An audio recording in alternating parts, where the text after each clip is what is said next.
As an audiovisual creator, people usually approach me and ask, how can I tell and record a good video? In a world full of so many images, so many videos to promote, report, and to entertain, it's not easy to create or make a good video.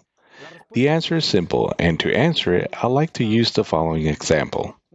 A good video is like a seed in our hands. When you work for an organization or serve as a communication director or as an audiovisual creator in your church or district, we usually have two excellent reasons for us to create a good video. One is an assignment, and the other one as a need. Let me explain.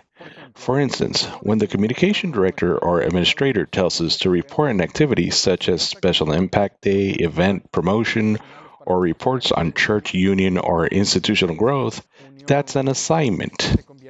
On the other hand, a solution to a need in your church or institution that must be solved through an audiovisual production is the second area. Our church, for instance, needs instruction about a topic. We produce a series.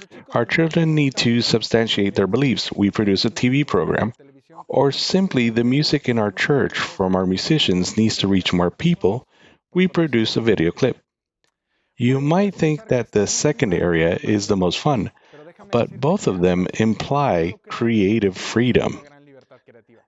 Then, if the field for our video is a need or an assignment, our seed, our video, once it is on the ground, will sprout when you know what to tell through a great idea. Let me give you an example of an assignment. Our education department needs to report on its growth during 2020. We have the field. Now we need to specify what we want to report, what we want to tell. This is exactly the question you must ask. Ask it to yourself, ask it to your education director, and even go and ask your students. Understood? Well, let's say we want to tell about our infrastructure development and new schools. Now that we know what we want to tell, comes the good part, to generate ideas. It's simple. Follow the biblical advice in Mark 5:19. Go and tell them. Tell in your report how good God has been in your community now that you have a new school, and how good it is that the students have new classrooms. That's it. You get the idea. What if you tell about the education department growth through the eyes of a girl studying in a new classroom, playing volleyball at a new court, and feels her school is the best around because it's the most modern and newest? After all, they are the ones who benefit most and have the best things to say. Place your education director against a green screen to share how many millions they invested in is old-fashioned. Nowadays, you should use storytelling. This is just what Mark 5:19 says. There is a lot on the internet about this topic. Search for it. Once you know what to tell and have a good idea, write it down on a piece of paper, on a laptop. It doesn't matter. Write it down. You will be creating a script. It doesn't matter if it's not good or you lack audiovisual language. Like storytelling, there's a lot of information about it on the internet. Two things. As you work on your script, don't forget who you are producing your project for, your target. Think like they would, feel like they would. Don't forget Christ's method. 2. When working on your video, unless production requires a specific duration, don't be afraid about how long it is. Digital platforms such as YouTube or Facebook prioritize longer videos. They are placing them higher. With a great idea and something exciting to tell, those minutes will fly by fast. Think of your favorite videos or YouTubers, how long they are.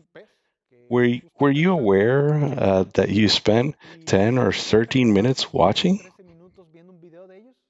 Well, are you ready to record? There is no more excuses for not having this or that camera to film on. Of course, even when frames per second differences makes a slight difference, remember that many of the videos that went viral, those with record views around the world, were recorded with a simple cell phone. The secret is to execute with passion. Do close ups, look for unusual angles that not everyone finds, look for the best music to pair it with your video, find the testimony or host, make the best invisible editing where less is more. That's the secret. If you think that execution is difficult, don't worry. The internet is a source of knowledge. Look for people who inspire you with what they are doing. Watch, be amazed, and ask yourself how to imitate it, and then do it. This is the creative process of many great creators and artists. When the late Kobe Bryant was asked how he had managed to create his unique movements, he confessed that he had been watching videos of his favorite legends. Then he tried to imitate those movements. But in finding that he couldn't copy them because of his makeup or height, he decided to adapt those movements to his own body and ability.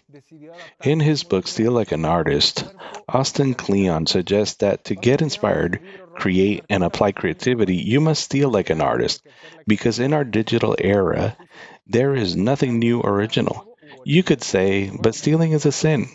Not stealing is part of the Ten Commandments. Let me explain what the author means by stealing. When you are trying to produce, create, write, capture, honor those creators that inspire you. Do not demote them. Study their techniques in depth, their styles, do research. Do not just give a cursory look. Take from many creators, not just from one, or you'll be stagnant. Credit the artist. Do not plagiarize. Transform, not just imitate. Remember, Kobe, create a remix or a reinvention. Do not swindle others with something that does not belong to you. Enjoy the process and remember, in everything you do, do it from your heart. After all, your work is a tangible fruit of the gifts and talents that God gave you. So that work is for Him, not for men. Thank you very much.